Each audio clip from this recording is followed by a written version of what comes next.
Hi, I'm Stephanie, and I want to welcome you to Mission TV Live.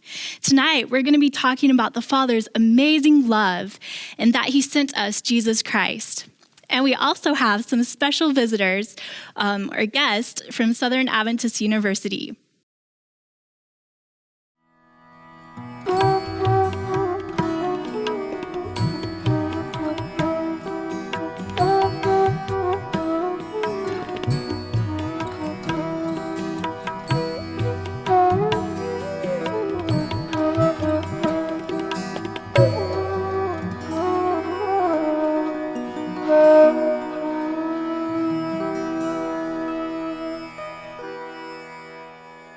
Hi, I'm Natalie, and I have John and Stephanie on set with me tonight, and we have a special discussion for you. But first, I want to start with our text.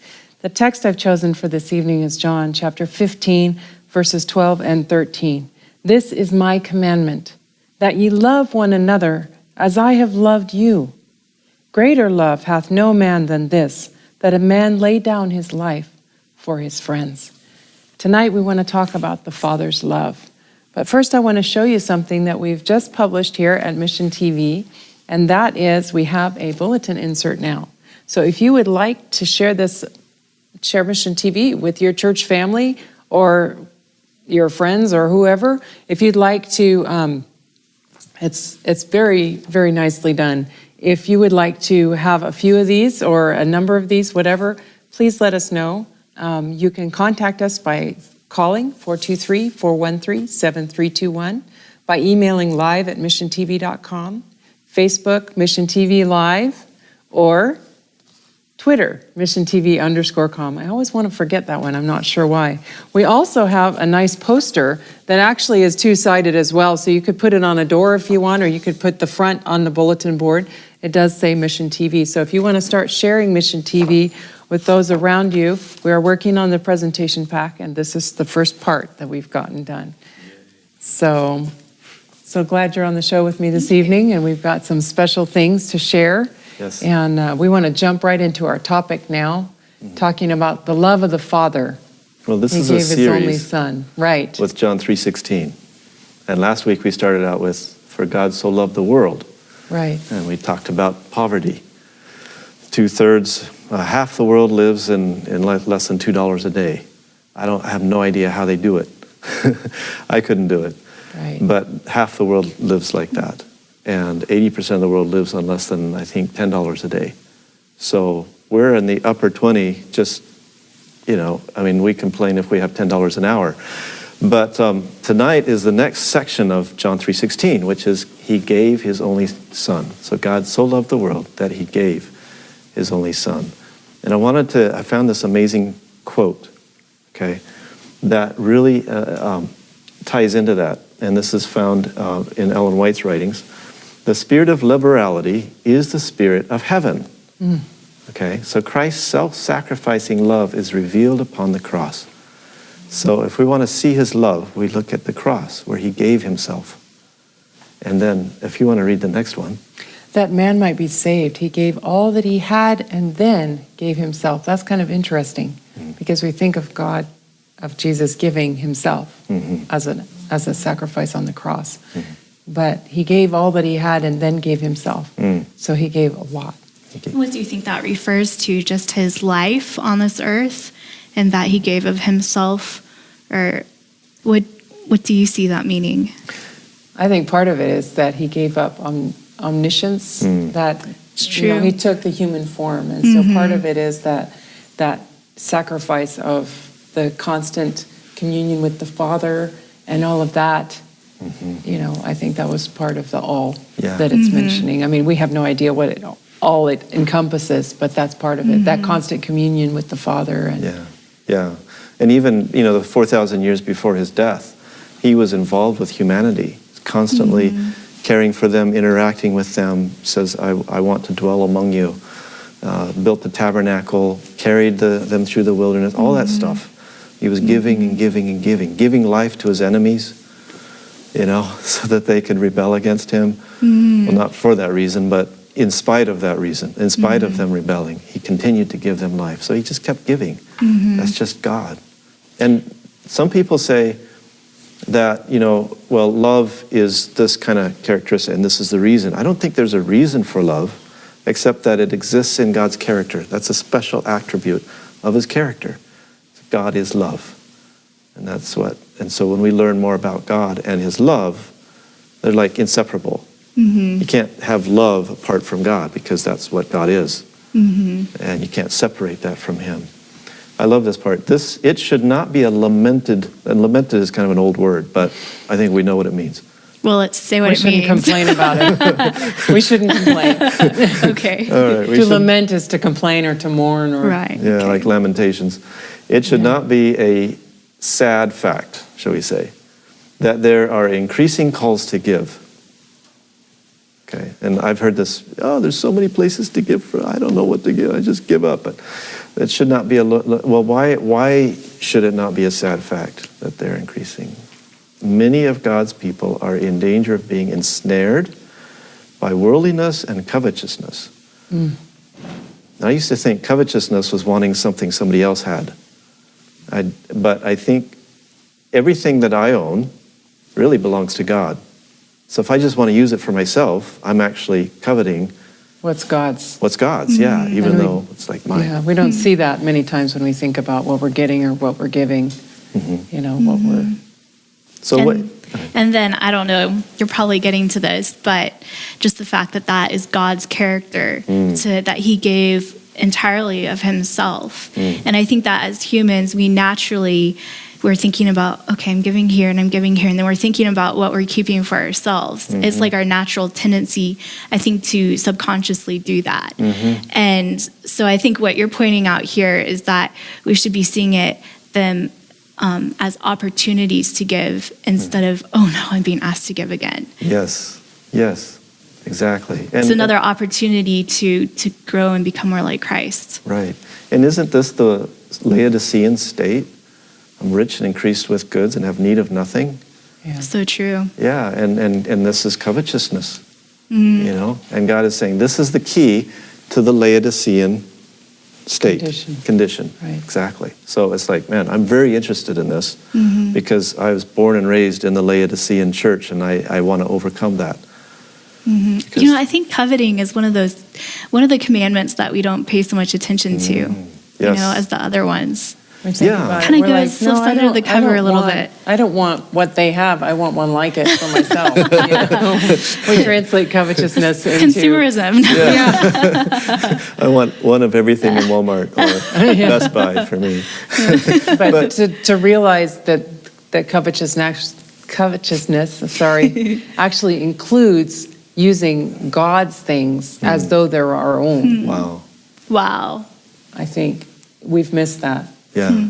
We've missed it. So if I spend more money on a car than I need to, just because, it's nicer and it's prettier and it's faster maybe, that extra $1,000 or $10,000 could feed a lot of people in India. So that's kind of like taking what was meant for them and using it for me. And those over there, those people, those them, actually God's children. So he gets a little upset. It's like, I gave you that for them, not for you. So yeah, well, she gets even stronger. So this is the key to overcoming covetousness, because she says we should understand that it is his mercy that multiplies the demands for their means. So God in his mercy is asking us to give. So it's a good thing. So why? Objects that call benevolence into action must be placed before us, or we cannot pattern after the character of the great example. Wow. Now, who's the great example? Jesus himself. So if we... That's serious stuff right there. That's why I said she gets stronger. I mean, we hear about this a lot. It says cannot. Yeah. Cannot pattern. So you can overcome all your sin in your life. You can get all the lust and fornication and lying and stealing and cheating, and you can keep the Sabbath day holy. But if you don't do this, We cannot pattern. You cannot be like Christ. You can be completely sinless and completely unchristlike. which of course wouldn't be sinless. Well, true, because But like you as said, we see it, it's as we pointing see out the sin, right? 10th commandment. It's breaking Right. the 10th commandment. Thou shalt not covet. Right. So that's something that we have to overcome. And so Christ wants to place objects that call forth our benevolence, which is our giving, Our willingness to give. so that we can be like Christ. So that means if we close our eyes to those things that are needy, we cannot be like Christ. That's pretty serious stuff. And so that's actually this is one of the main reasons we have Mission TV, is because it's kind of hard to find people that are really desperately poor. You know, how many people that you know are starving to death? I mean, they're actually dying of malnutrition because they can't get enough food. I don't know anyone. Do you know anyone? No. I don't know anyone like that. But they're out there. Although 16,000. we've seen some in India. 16,000. Pretty close. Yeah. 16,000 kids die every single day from malnutrition. Where are they? How come we don't see them? That's why we have Mission TV, is to try to bring these things in people's views. Right, because awareness. it's easy for us to live in our little happy bubble here. Happy bubble. Right? We're in happy bubble. Happy bubble and happy valley. And we don't see the need because it's not in sight. Right. It's not in our face. And we see it on the news, but we can't do anything about it. Right. And I think we kind of distance ourselves from, what we see on the news a lot of times. Yeah. Well, you can't do anything about Yeah. it. So it's like programs you to do nothing. And like movies, even the violence on movies, you can't do anything about it. So you just sit back and you feel something, but it doesn't translate into action. So you program yourself to do nothing. And that's why in like New York, you have these stories about people being stabbed and the onlookers just standing around just watching. And that's kind of the way we are becoming. But we don't have to be like that. We can do something. There is a lot that can be done. $60 a month you can sponsor a Bible worker. $7 a month you can feed a kid a second meal of the day. And if you really want to go for it, we can go to India or Africa or some poor country and find a starving family and feed them. That's possible today. I don't know anybody that's actually doing it. My son wants to do it. I want to do it. We're going to do it somehow. Yeah. And just think, people blow $60 on like so many things that they're just going to forget about, Nothing that's meaningful or going to even last them very long. Right. Yeah. Yeah. So, okay. Let's move on. All right. So we read about Christ giving his son, or the Father giving his son, Christ giving himself. The title of the show is He Gave His Only Son. Yes. Do you know anybody that's happened to today? Yeah, we actually know of 2 missionary families that have given their only son. And we want to share a video with you at this time of Gary Roberts sharing about his son, and there's a little footage in there of their family as they were taking him to the grave. He died of, I believe it was cerebral malaria in Chad, Africa, where they are serving as missionaries. And it was a sacrifice that I believe helped them to understand the Father's sacrifice more. So let's go ahead and I feel so humbled in the presence of these stories. Yeah. I want to be on the floor with my head down, just thinking, because I have never sacrificed that like that. So I don't even feel worthy to talk about it. But they're like heroes to me. And I want, we need to understand that this sacrifice is, and this isn't, you'll hear him talk. Yeah. There you go. The medical aviation work, the schools, the television networks have been moving forward tremendously well. God is blessing. We see his hand at work as these projects move forward. But this all comes with a cost. During the Old Testament times, you read of the prophets and how they lived lives in seclusion sometimes.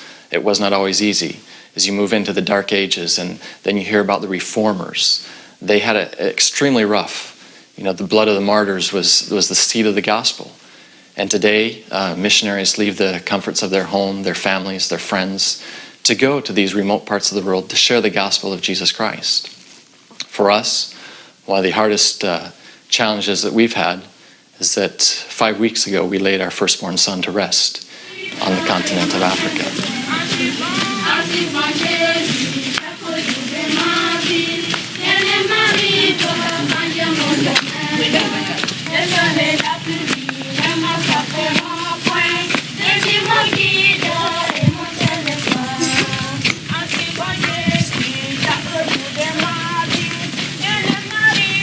We know that we'll see him again soon, but it is a challenge, and this work will go forward only through extreme sacrifice. One of the interesting aspects about our son is that he always loved to talk about the second coming of Jesus. His favorite songs were songs of Jesus' second coming. Lift up the trumpet loud, let it rain. But one of his favorite songs was, when the roll is called up yonder, I'll be there. It says, when the trumpet of the Lord shall sound, and time shall be no more, and then morning breaks eternal, bright and fair. When the saints of earth shall gather over on the other shore, when the roll is called up yonder, I'll be there. On the other shore, and the roll is called up yonder, I'll be there. When the roll is called up yonder, when the roll is called up yonder, when the roll is called up yonder, when the roll is called up yonder, I'll be there. And you know, Caleb didn't know all the words to that song, but when he didn't know the words, he would just interject, when the roll is called up yonder, I'll be there. And we know that we'll see him in heaven very soon. The question is, what are you doing to help share the gospel with your family, with your friends, and those that don't know? It's a powerful story of sacrifice. Yes. And Yes. yet they're out there today. They're Still continuing there. on. They're working. Yes. And they love those people, the people that they're working with. Mm-hmm. They have huge hearts, Gary and Wendy do. And they just want to see people in heaven. Yeah. And they know that they will see their son again If they're faithful. if they're faithful. And there's a lot of people that lose their kids, lose their sons, lose their daughters, not ever thinking they'll ever see them again, which is really tough. There's another amazing missionary couple, James and Sarah Appel, and they lost their little boy, this little boy. The same cerebral malaria, the same type of malaria that Yeah. Caleb died In Africa. in Chad, in the same place. And he wrote about it absolutely beautifully, and I can't read that on air because I will start crying like Yeah. crazy, because he processes the grief. He's an amazing writer. He actually has 2 books out you can get on Amazon.com. So we wanted to put up the website, Berry, B-E-R-E, Adventist Hospital.blogspot.com. And if you want to read about it, you can go to January 2012 post, There's like several January posts. 1. Yeah. Yeah, telling what happened, how he died, how he felt, how he processed through it, how he... And how he realized the glimpse that God was giving him into his own love. Yeah. And he had so much sadness and pain, and the thing that, because he started realizing he's going to miss seeing his son tie his shoelaces, learn to walk. What was his first words going to be? And the thing that gave him hope in the end was the promises that are in the Bible. You know, precious. He'll see him again, Yeah. and then he'll grow up there. Precious in the Lord is the death of the righteous. The Lord's there, and he's got a plan for the future. And James figured out that, no, I'm still going to get to see him tie his shoelaces and walk and say, it's just delayed a little bit. And so the investment that these people are putting into the gospel, to take the gospel to the world, to other places that don't know Christ, is tremendous, is huge. Sacrifice of your own children. And they're not home either. They're still there. Yeah. And Such dedication. yeah. And And they recognize the value of a soul yes. to God. They know that their child was valuable and that these other children are valuable as well. Yeah. And then compare that kind of investment to what the average Adventist invests in taking the gospel to the world. I have this little screen here.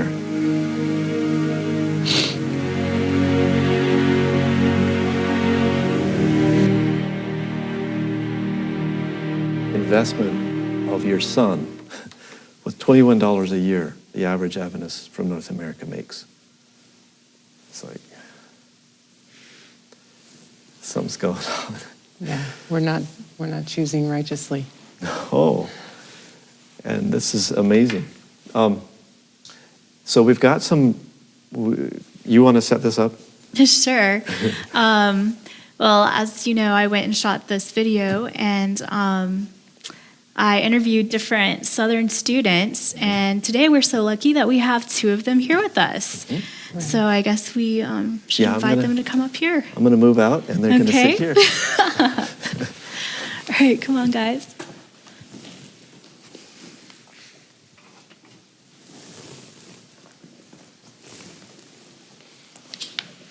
Welcome to the show. Thank you. So Brianna and Chelsea, right? Yes. Okay, good. I remembered which was which. And yes, they're twins. So you were student missionaries recently? Yes, not last year, but the year before. We had both gone out to Nicaragua for the school year. Okay, so you got to go to the same place together? Yes. Oh, that's neat. So what were you doing there? We did a lot of different things. We went down there and decided to be very proactive about what we were doing. So for the first part of the year, we taught in the public school, and then had a little break, and then taught at an Adventist preschool for the other half, while simultaneously kind of co-running all of the children's ministries in the village. So you guys were busy. Yeah, to say the least. Wow. So do you feel like you experienced any sort of sacrifice in going out there? I think we probably, I don't think it hit us at first when we first decided that we were going to go. I don't think that we really had an understanding of what it was actually going to be like. And so I think once we had got there, we're such small town girls. We come from a really small town of less than 1,500 people. We went to a public school, so we had never even gone on any short-term mission trips or anything like that.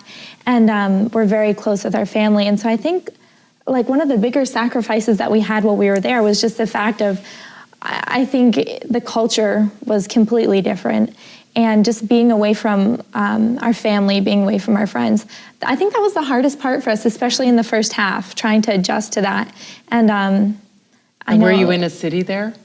We weren't. We were kind of A rural village we were kind of in the middle of nowhere. Well, at least you weren't in the big city. That would have been even more shocking. That's true. That would have been a bigger shock. But we were in a little jungle village, very remote, very isolated for the most part. No electricity or running water for the villagers' area. We had a couple solar panels at our mission, but for the most part, very Different. very third world. Okay, they speak Spanish there? It's interesting because Nicaragua in general, they speak Spanish.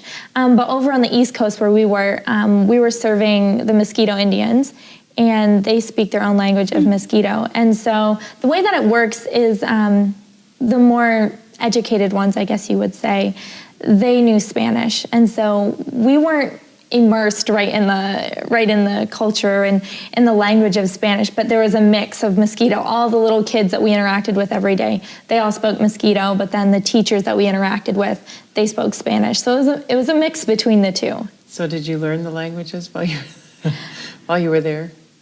We learned enough Mosquito to be able to tell like the kids, please sit down, please be quiet. I Don't mean it. Don't hit.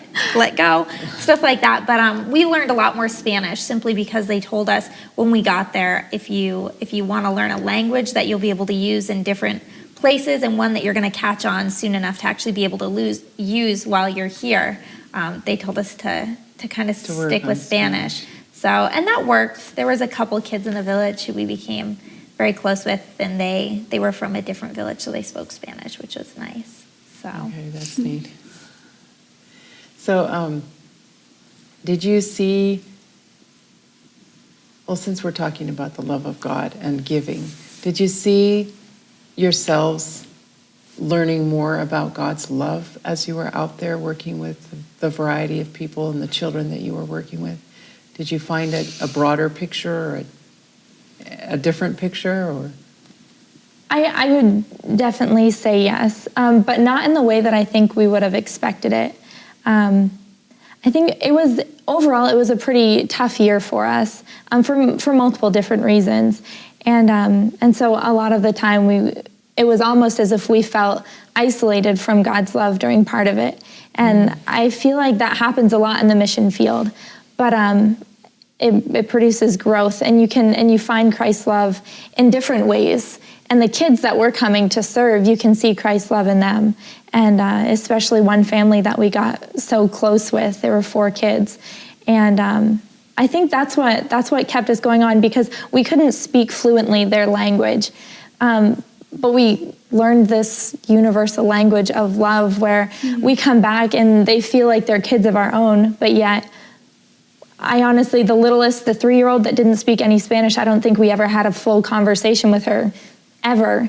But yet the bind there was so strong, and that's how you know that. It's a love that isn't human. It doesn't just go surface deep like we know it as humans, but it went deeper than that, and you can tell that it's like a Christ love.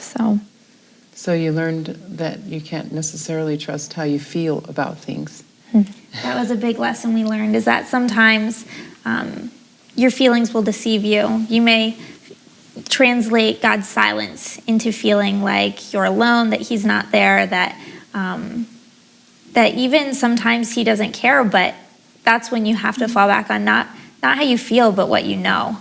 And I think the devil acts on our feelings all the time. If he can get us to feel a certain way, then then he's got a hold of our mind, our emotions, which power us. And if we can take a step back and realize, our faith is based on so much more than feeling, and it's based on what we know. And I think we learned a whole lot about God's love in a very unconventional way.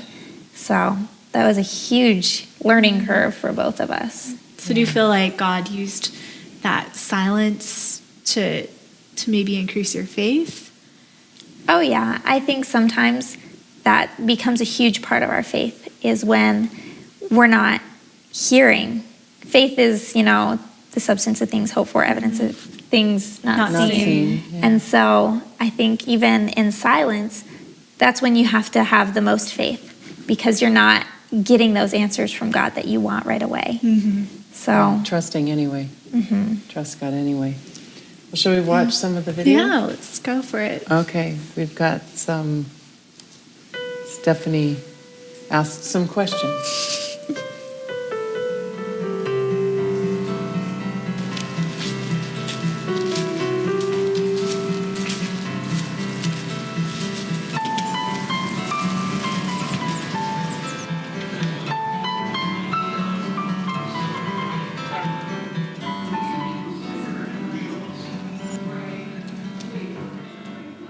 Back in the 1930s, for every $10 in tithe, people gave an additional $6 to foreign missions.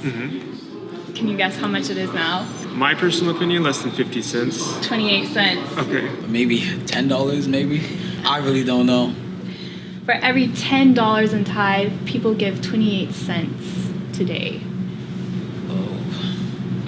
Less? How much less do you think? Maybe 3. It's only 28 cents. What? Oh, wow.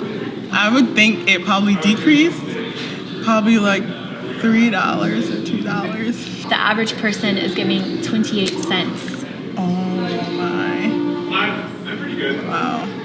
Every $10 in tithe, I would guess maybe $1. If that. Today, it's 28 cents. Less than 6%. 28 cents. Wow. $3? 8 maybe. I think that it might have gone up from 6, but I could be wrong. 28 cents. Oh my word. It's astounding. It's surprising. Sad reality. So what was going through your minds at that moment when she said that to you?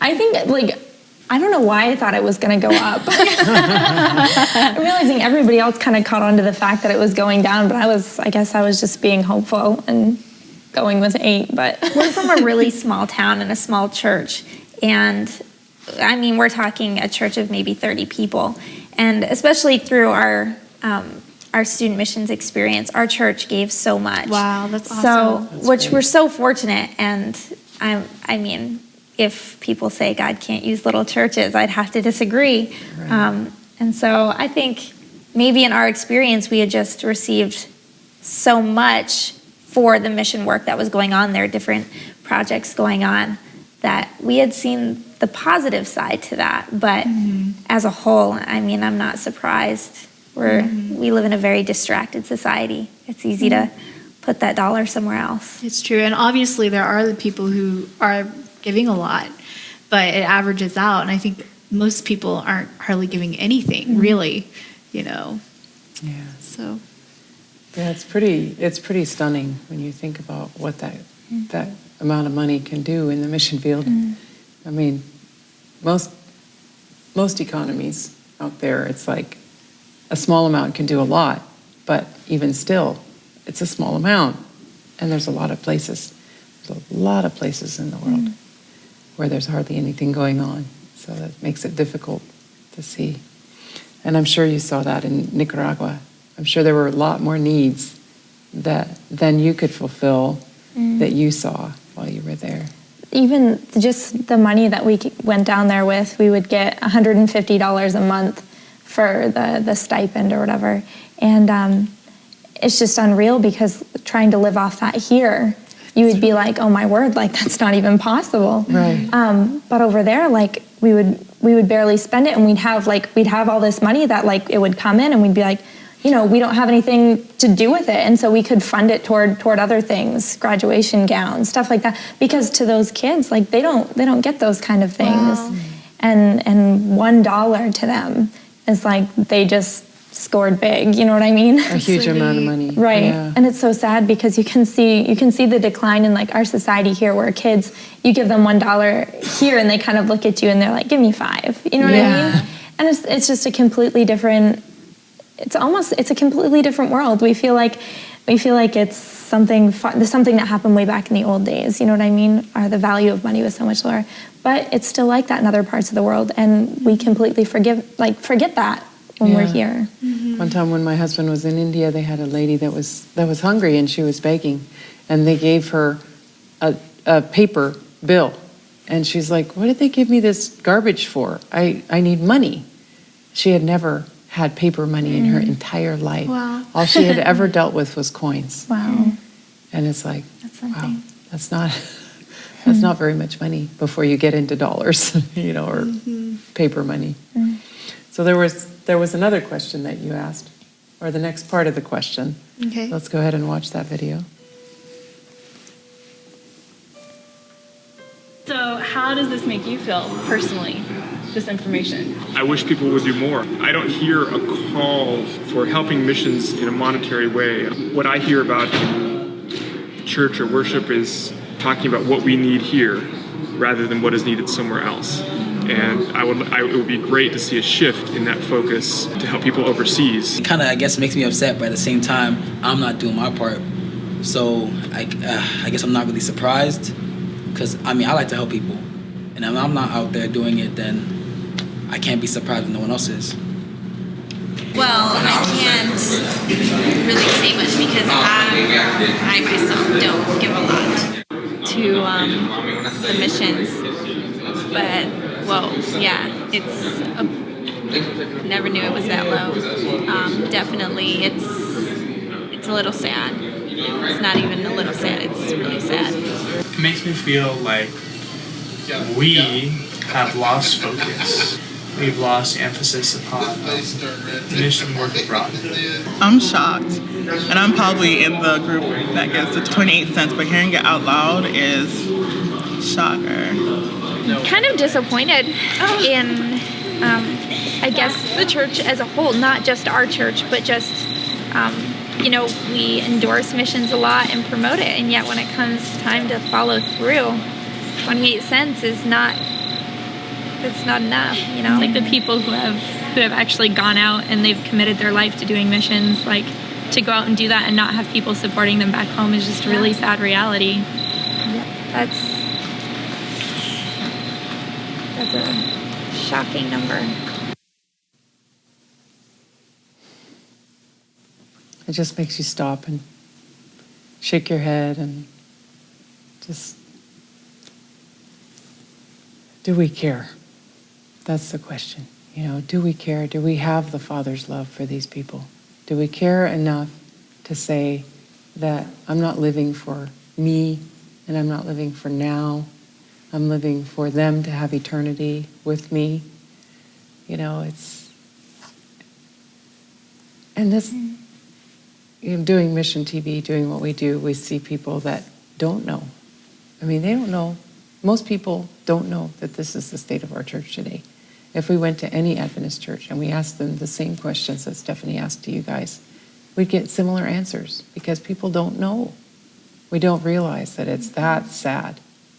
But what I was really impressed with was that all the students I interviewed seemed to care that it wasn't as high as it should be. So from what I found, it seems like there's the potential for people who want to do something about it, but they need to know. So I wonder, like, just your experience being on campus, do you feel like other young people care? I feel like they do care, but I feel like life gets so busy that it's easy to lose focus. It's easy to, be moved by the number you hear, to listen to a sermon or something and walk away feeling really impressed, and by the next day, life is happening and you've assignments, forgotten. you've got Yeah. finals, you've got, whatever it is at the time. Yeah. So I think our emotional reaction of caring needs to have follow through. And I mean, I'm speaking to myself. I'm not by any means calling anybody out on something that I'm not myself guilty of. But I think it's recognizing that we lack in following through with the things that we want to do. Yeah, it's cultural. I mean, we all have this problem in America, especially because there are so many easy things, and we have jobs, and we have school, and we have, things that we're distracted by.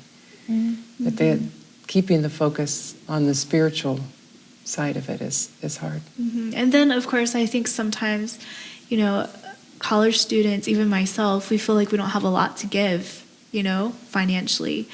But I just think of the story of the widow, and was it the 2 mites? 2 mites, yeah. Like, it doesn't matter if we're giving a lot, but the fact that we're giving, it's keeping that circle of benevolence going, that we're giving, and then God will give more to us, So even a little amount, it's more about the thought, I think, and God blesses that. Yeah. I want to pause for a moment to invite our viewers to participate.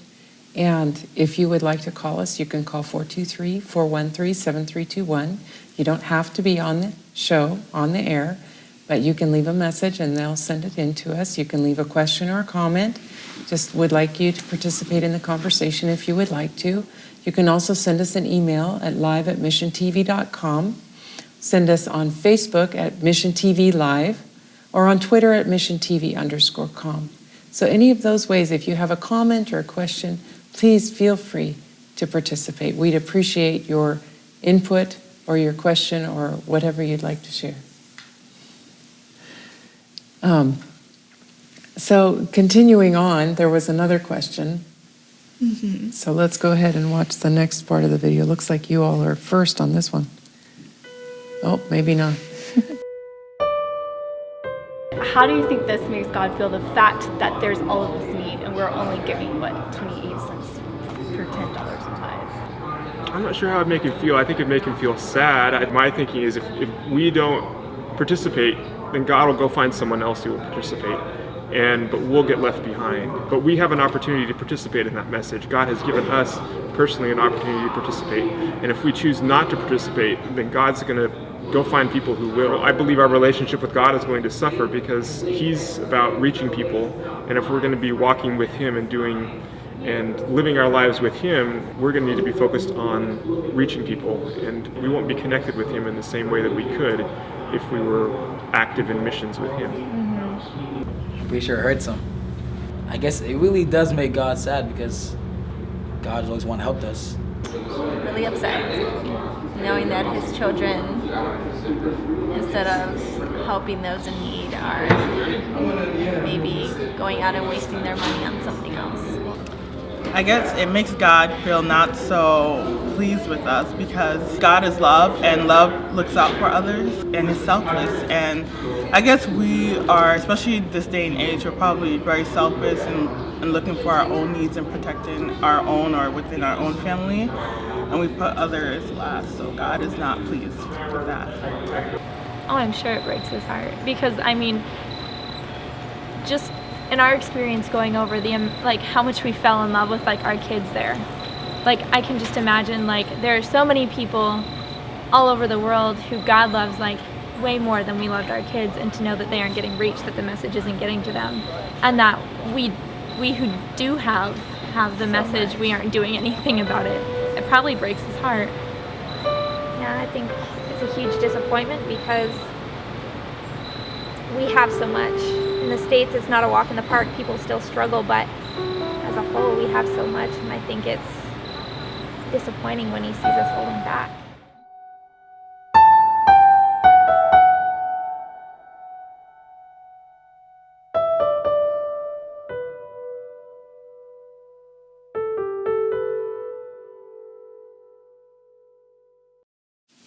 It makes you stop and think, doesn't it? When you think about what God feels.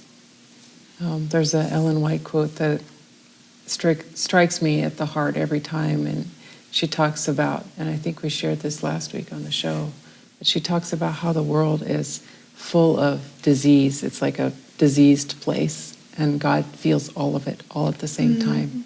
And if we tried to contemplate how much sorrow and suffering He feels all at once, it would be too much for us. We couldn't handle it. It's like unfathomable for us to even imagine that like he feels every single person's pain, emotional, physical, whatever it is, that he feels that from everyone. And at the same time, He feels that longing for them to come to Him, for them to be in His kingdom for eternity.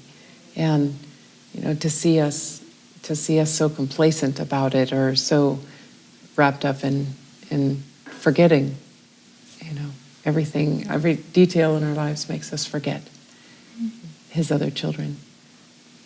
So, having been student missionaries and seeing what you saw out there, has it changed your direction in life in any way? Has it changed your focus? Definitely. It's funny because we can pretty much talk in plural because our goals have shifted in such a similar direction. We both came back and changed our major to nursing.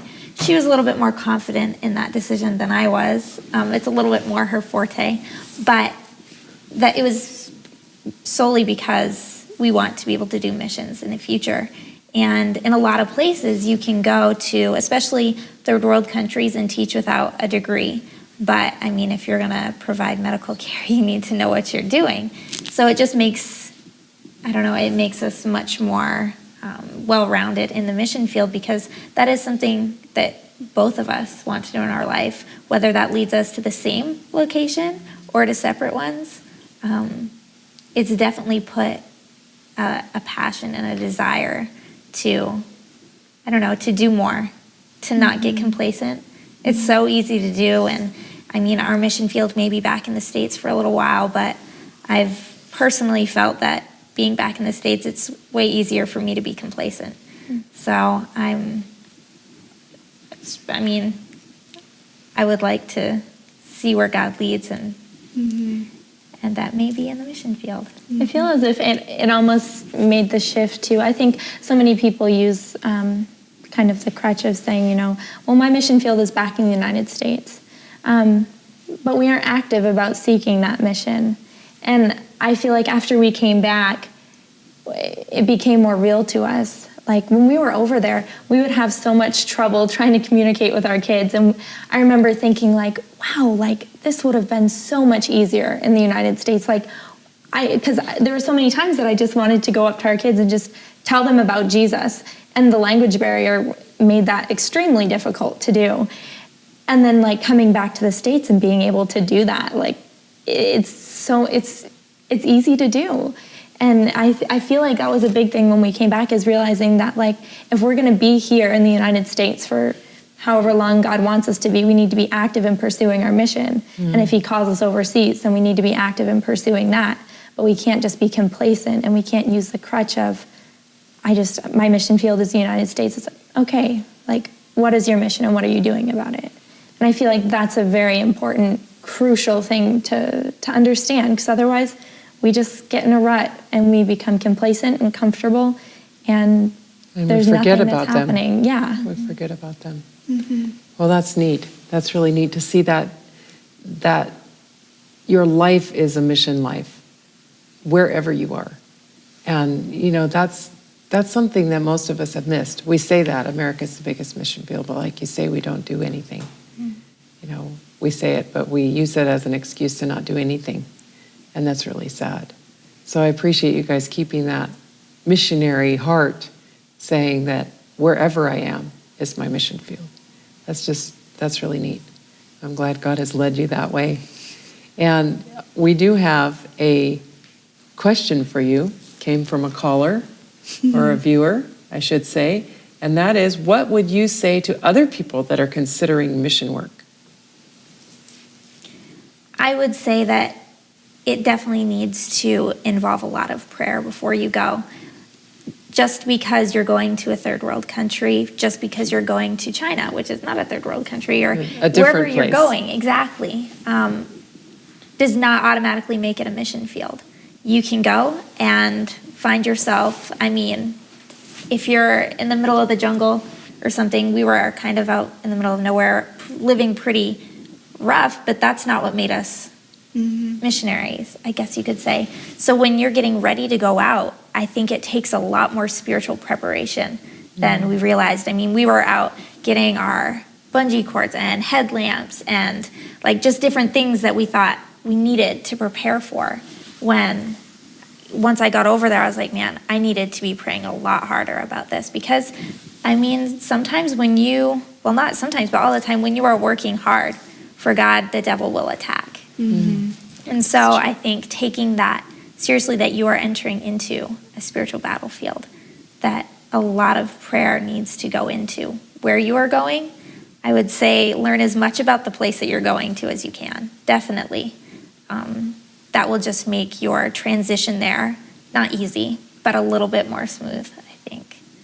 And some of those challenges that you shared with us at the beginning when you first came on the show about how you felt like God wasn't there or he wasn't answering your prayers, some of those things, you knew he was with you intellectually, but you didn't have that feeling. And when you prepared with prayer, you say, I know I prayed through this whole thing and I know God's with me even though I don't feel it right now. So that can give you the confidence. Yeah, also. Definitely. So the physical challenges of not having running water and some of those things are challenging, but the spiritual was much more challenging. Oh, definitely. I could live without electricity. I can live with an outhouse the rest of my life, but I think not being prepared for a spiritual battle like that is something that we often overlook, but it's so important. So important. So since you came back, have you had an opportunity to share with other people at Southern that are considering being SMs? God really opened up the doors for us in a lot of different ways. Not just at Southern, but at our back home as well. Like I had mentioned before, we had gone to a public school, and so in academies, it's kind of more normal to go on mission trips and do things like that. When our friends and our family and community members found out that we were doing that, they were kind of like, why on earth, are you doing that? It didn't make any sense because we were young, we were in the middle of school, why would you go out and do that? And so when we came back, we had the opportunity to to share at several different churches. We went to a Rotary meeting and got to share there. And just really, not at all in a way that we feel like we did something so great, because it wasn't that at all. Missionaries. It was a matter of trying to open people's eyes to the fact that, like, you can do it too. Like, there was nothing special about us. We had never gone before. We were way underprepared. And I mean, and God still led us there. And coming back and being able to speak, we were officers in the Student Missions Club afterwards, and being able to speak with people that were thinking about going out and telling them, like, yeah, it's going to be a risk and it's not going to be easy. A lot of times we paint this picture, especially in student missionaries, that it's going to be like the best year of your life. Fun, it's going to be great. Like, you're going to be on such a spiritual high, and encouraging people, but letting them know, like, it's not just going to be easy. Like, there's going to be a lot of painful growth that will take place when you're over there. But that doesn't give us any exemption for not going, that, we still need to go, because God has a purpose for us there, for, growth in ourselves. But even sometimes when we feel like we aren't growing, keeping it in mind that we aren't there for ourselves, that we're there for the people that we're serving. And simply because God told us to go there, I think we lose sight, like, God, I came here because you told me to, but this is happening to me, and this is happening to me, and the people are not responding the way I want them to. Sometimes you don't feel like you're serving the people. You're like, I don't feel like they even need me right now at certain points. And that's when you all you have to fall back on is, okay, God, you told me to go here. I have no idea why, but that's enough. That's enough now to know, is just that you sent me. And you find out different ways, even down the road, not immediately, different ways that God worked, and in ways that you might not even expect. And those times that you felt like you weren't being used, and those times that you felt like, like, why am I even here? You can see how God was just saying, like, be patient, twins. I have a reason for you being here. Like, just trust me on this. And we may not find out until heaven what his plan was for, different instances over there. But do you have any examples of that, when that happened, when you felt like, man, we're not even doing anything here, and then God showed you a little glimpse of what he was doing? I think, well, do you want to share? Well, I think it was really tough going over there, having left everybody behind. And we got there, and we had just gotten a new director. The mission was getting their feet underneath of them, and so there wasn't a specific job for us when we got there. And so we're like, oh, okay, so you don't need us? Like, what's going on? And so I think there was so much growth in having to almost find, God didn't put purpose right in our lap. We had to start walking, like, blindly by faith, and searching that out, I think. And there were times too, by the time we went there at the end of August, by the time we hit December, there were different things that had happened, different struggles that we had faced, that part of us, like, we had hit that midpoint that almost every missionary will hit at some point during their service, where they're just like, I just want to go home. That's it, yeah. Like, I'm just ready, take me home, like, why am I even here anymore? And it was interesting because that was a thought that crossed our mind, but we both were determined and felt called that we had to stay. And it was after we returned from the Christmas leave or whatever, which wasn't really a leave, but it was when we returned from that. They stopped school and you were still there. Yeah. It was after that there was a family actually that came in from a different village, and they moved in with their grandparents, and we became so close. It was a family of 4 kids, a 3-year-old, a 5-year-old, a 9-year-old, and a 12-year-old. And seeing how the relationship that we developed there, and we keep in contact with them through letters very sporadically, because they don't really have a post office there, but through other missionaries that come and go. And being able to keep in touch with them that way, just seeing how God is working in their life in that way. If we would have gone on our own instincts and left in December, we would have missed that completely. And so it's eye-opening. We didn't see it at the time, but we can see it afterwards, that we would have missed that huge blessing. Wow, I'm enjoying talking to you too. It's a blessing to hear about your experience. Oh, this is the end of the quote that we read earlier. Okay. Every opportunity to help a brother in need or aid the cause of God in the spread of the truth is a pearl that you can send beforehand and deposit in the bank of heaven for safekeeping. So you guys laid up some pearls while you were there. Isn't that neat to think about that? And the scripture talks about when Jesus makes up his jewels, those kinds of things. It's the opportunity that we have to put treasure in the bank of heaven. And so you've had an opportunity to talk to the student missionaries that are going out. Have you encouraged them to have that prayer time that you wish so much that you had had? Yeah, it's interesting. We have a lot of friends that are out as student missionaries right now, and seeing them go through the same highs and lows, and those low points where they're feeling that same. God, I thought we were supposed to just, I thought we were supposed to be up here. I thought our relationship was supposed to be tight, that this is the best it was supposed to ever be. And I've had them tell me, it's not that way. It's hard. I have to work harder than I ever have had to before for my relationship with God. And I think just recognizing that doesn't mean that there's anything wrong with them. That doesn't mean that they're a bad missionary, because I think that's how the devil works. If he can get you discouraged, then he can get you to be inactive. Absolutely. And so you've had opportunity to encourage them and say, I went through it too. Yeah. Don't give up, hang on to God, he's there.